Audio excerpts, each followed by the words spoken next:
This case here involves Mr. Koshlap's dog named Gunner. Gunner is a neutered male black and tan German Shepherd. Prior to this most recent incident, Gunner was already deemed potentially dangerous due to a severe animal attack back in 2013, June 2013. The potentially dangerous order was issued, again in regards to a severe animal attack. For this incident at hand, it happened on January 9th, 2015. The owner, Eric Bernhardt, of a dog named Cody, it's a Chihuahua Dachshund mix that lives next door to Mr. Koshlap. The dog, was outside, did come over onto Mr. Koshlap's property where he's renting. At that time, Gunner was outside, reportedly not on leash and not muzzled, which is when he attacked Cody. Cody did need to be taken to the vet, where he was treated with 5 staples to close the wound that he sustained from the attack. The witness statement was submitted by both Mr. Bernhardt and Ms. Kaplan, since Ms. Kaplan was the one that was there during the incident. Again, during the incident, Ms. Kaplan says that she had the dog on either a retractable or a 10-foot leash.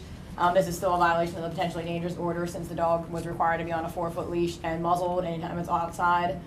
So that was why the dog was impounded, and the order was upgraded to a dangerous order, since there was another violation. Okay, is there anyone here from the complainants? He was going to try to get in here. This appeal wasn't added on until last week, so he wasn't sure if he was going to be able to make it, and I didn't hear definitive one way or the other. So. Okay, anybody have any questions of the officer? Okay, defendant, may you state your case? Sure. If it's January 9th around 6:30 at night, I was upstairs. The property we rent is the detached garage, so the main house is in the front, and we have a smaller apartment in the back, and located right next to the driveway. She was taking the dogs out to the store, so she, like I said, put Gunner on the leash. It was a retractable leash, 10 foot long.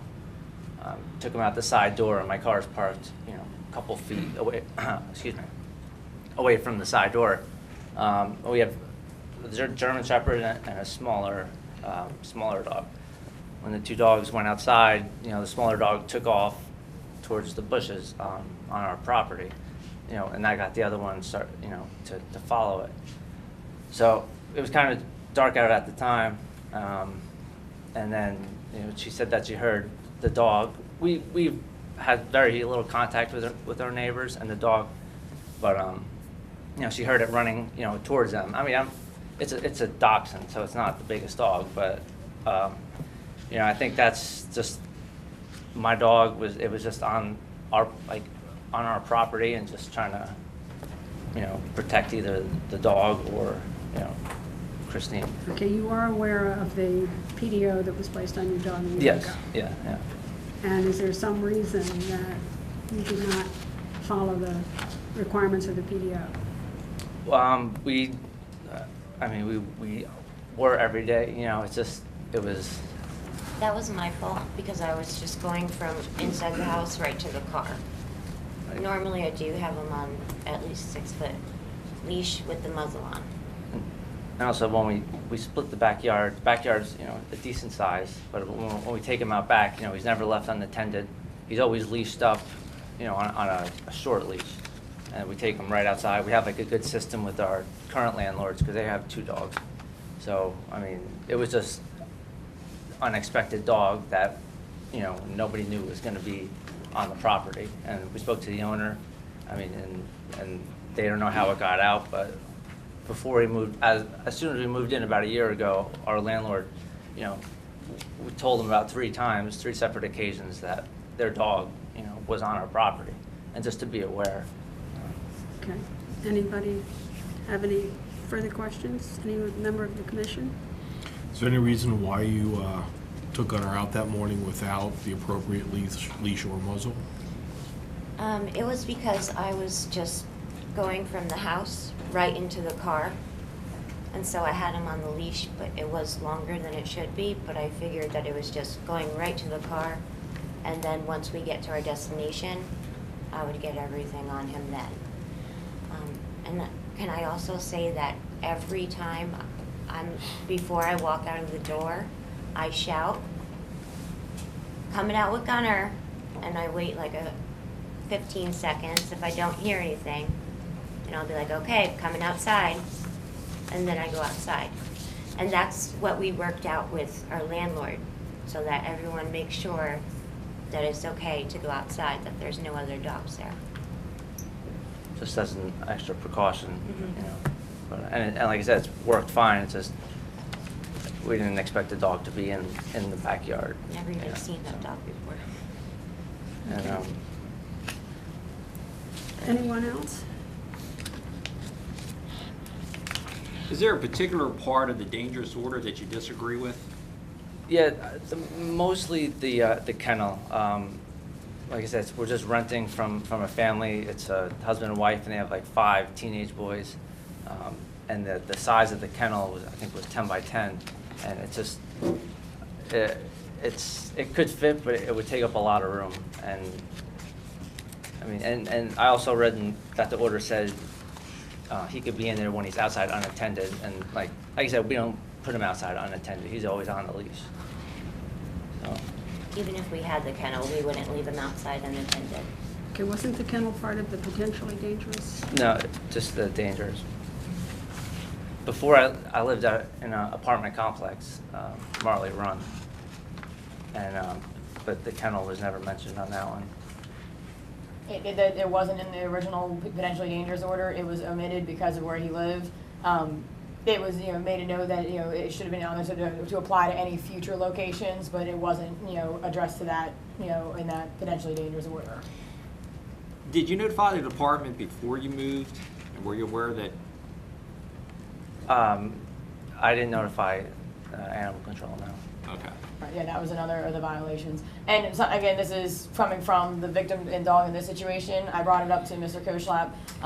It was reported to me from them, which I have not been able to get a hold of the landlords, that possibly one of their dogs was attacked by Gunner. Again, that was hearsay. I haven't been able to speak to the landlords to verify that. But it was reported to us, by the victim in this case, that dog was attacked when they first moved in by Gunner. But again, I haven't been able to verify that 100%. Do you think your landlord's going to agree with this order? Yeah, we talked to them, and our landlord and our neighbors really don't get along. We never talked to each other. But your landlord has got to agree with you. Your neighbor Oh, doesn't yeah, have to. Your landlord has to sign off on all these conditions. Yeah, I signed the papers. I went over everything with her, and like the dog's extremely friendly with people. It's Okay. like we never had any close, nothing close to happening with the kids that are over, and it's Yeah. just, he's protective, especially when she has him. So. Officer, have you been out to the site yet? I have not been out there, and again, that's what I told them about needing the landlord's permission, and they said that it wouldn't be a problem, that the landlord's gonna send a letter over, and again, I hadn't got any correspondence at all. They said that they're gonna just wait till the hearing to have the landlord send a letter regarding it. But like I said, I have a phone number that we have in our database system that I tried reaching them on, and that wasn't able to get a hold of them. Okay. And what's the backyard look like? I mean, is it a It's chain fenced link in on fence? both. It's fenced in on both sides. What kind of fence? It's a chain link on one side. How high? Probably about maybe 6 feet. 5 feet, A maybe. 6-foot feet, chain 5 link feet. fence? Yeah. 5 It's feet. taller than yours? Do you have any photos? 5 foot maybe. I The only don't. photo that we have is of a small portion. Here, I can take it. Okay. So, basically this here where you see the propane tank, that's the garage with our apartment above. And then there's another garage or shed here. So this is our space. It's 10 foot by 15 feet maybe.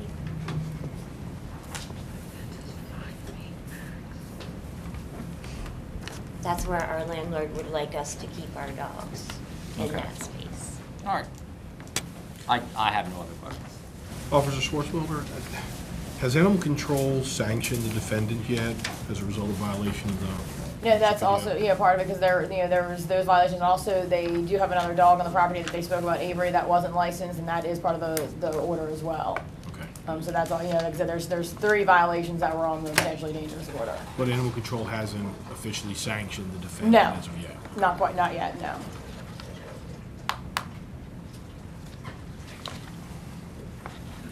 Anyone else? Okay, shall we? Yep.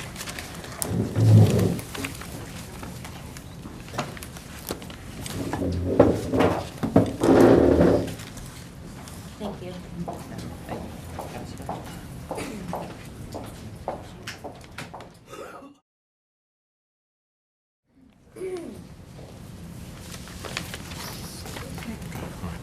Okay, Animal Control Commission has made a unanimous decision in this matter, and we've decided to uphold the dangerous order in its entirety.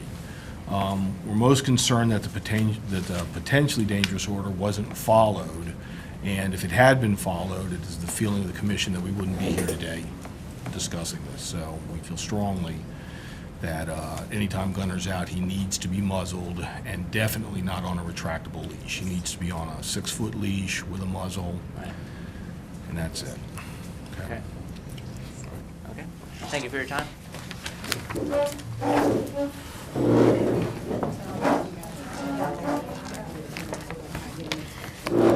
Okay, yeah, like I said, I'll see those. Okay, thank you. The next case is.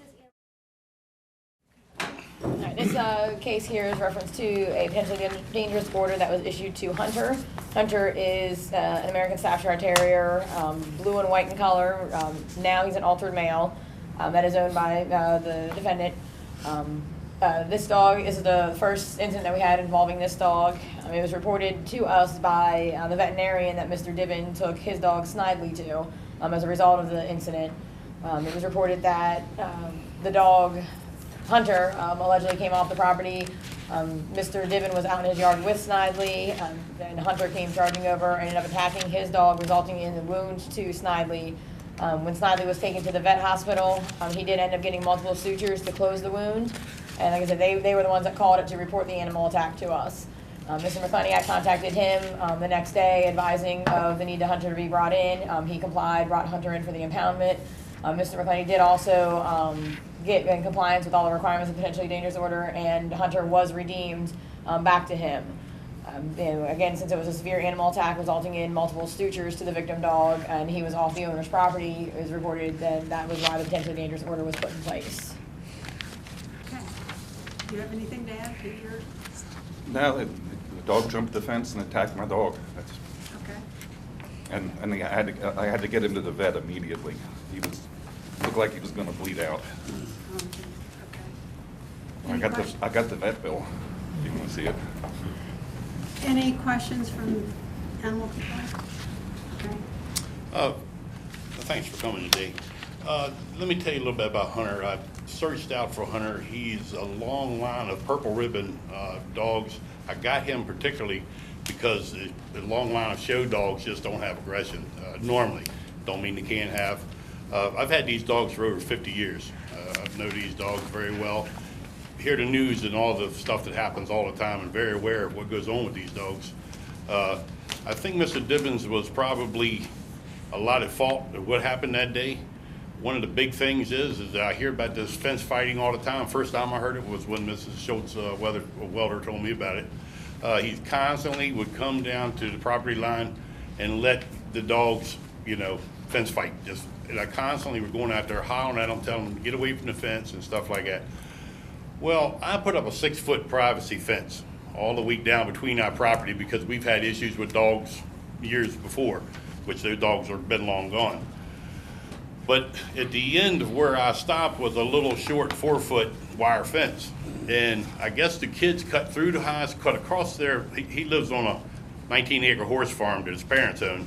And I think the kids cut through that horse farm to get to the little shopping center down our Long Point Mall, if you're familiar with that. And they apparently pushed that wire fence down. I had been out and fixed it a couple times, but these guys never seemed to tend to those fences. And that's what happened that day. Was he was standing out there letting them fence fight, and apparently went down, and my dog, now no one was there but him. We only have his word on what happened, so I can't say one way or another because I wasn't home. And apparently my dog jumped the fence, and I don't know what happened. My dog is non-aggressive. Actually, the aggressive one is Snidely. That dog's tried to chew me up a couple times. And I would almost be willing to bet Snidely lunged at him first, but I wasn't there and I can't swear to it. So I have taken all kinds of measures to correct this problem. I've extended that 6-foot privacy fence on down past all that so that the kids can't crush the fence down. We had him neutered. You know, that's supposed to take a little aggression out of him. I don't know if that helped or anything, but other than he seems to be gaining weight now. But I've done everything that I can think of. What I wanted to appeal was because I have over 2 acres myself, which backs up to 7 acres of woods. The only neighbor I have is Mr. Dibbins, and I have the fence continued through our entire property line now, so I don't think we'll have another incident. And I just don't like that's 10 by 10 cage that they made me put up.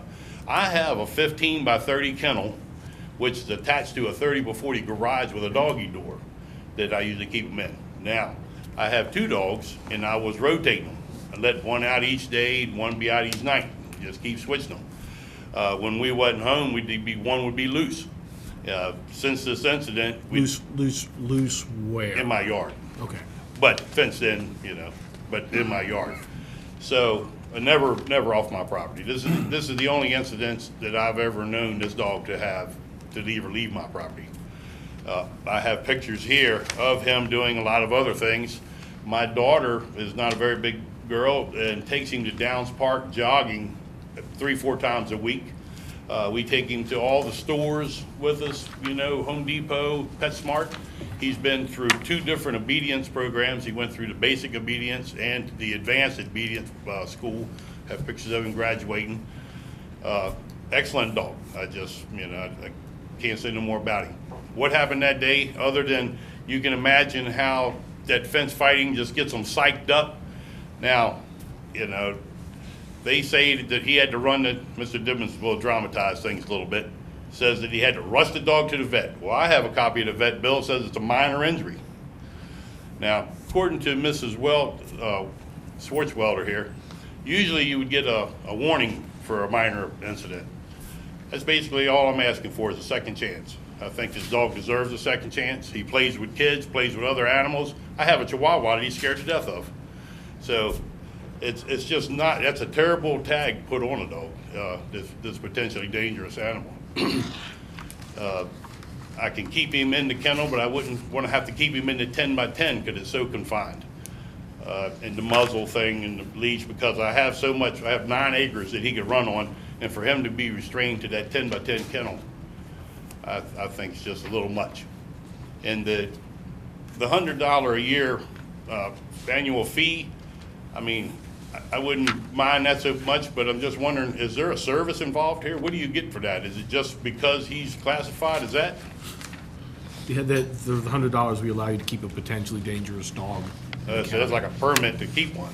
Yeah, it's Yeah. just set out in the county code, that's. Well, Right. and also too, if the order is upheld, animal control has to come out and inspect the property on a regular basis, and there's a fee for that. So. Mm-hmm. Yeah, I was just wondering, that's not the end of the world, but the confinement and the constant muzzle, because we take him out in public all the time, just never had an incident. My daughter, like I say, I've got pictures here that if you guys want to see them, of him licking a baby, I've got him playing with other dogs, at cookouts with other people and stuff. This is just one of the most harmless dogs you've ever seen. When your daughter takes him to Downs Park and jogs, is he on a lead? Yes, ma'am. And there's another lady that comes down there that jogs that has a female. That's the other one you'll see here. It's another blue one, and they're buddies. The lady at the guard shack gives him treats when he comes in. Calls him her buddy, and just can't say enough about the dog. I apologize to Mr. Dibbins, for his, situation that we may have got him into. I just think this is a long term. He's a young dog to be restrained for that long. I'd like to say, just asking for that second chance. You'll never see us in here again.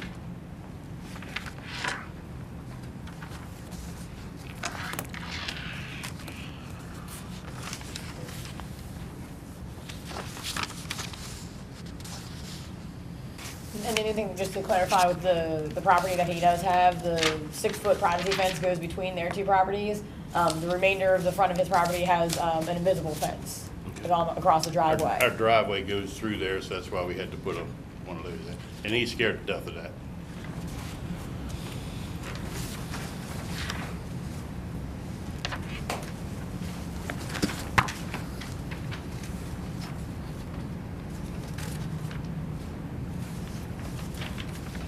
Now, where did you have his advanced obedience training? PetSmart. Their obedience training program, we went to that.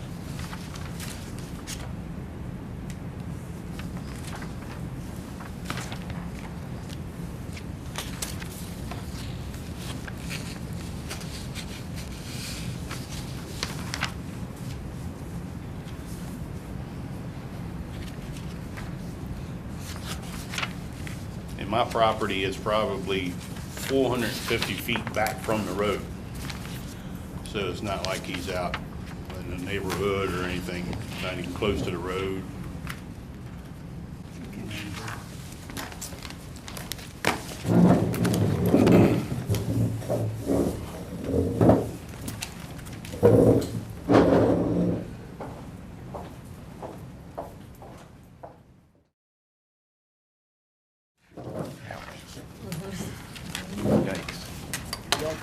Okay, Mr. McClenny, the Animal Control Commission has come to a unanimous decision to downgrade the potentially dangerous order to a warning letter. Okay, so you'll get that updated order from Animal Control, and that's where we're at. Hey, I appreciate your understanding. Very welcome. Good luck. Thanks. But I do want to tell you, Mr. McClenny, do not stop the potentially dangerous order until you get your recommendation letter, because the representative for the chief can overturn the decision of the commission. So until you get the recommendation letter from the representative for the chief, do not stop acting as you still have a potentially dangerous order on the dog. Okay, Okay? all right, thanks.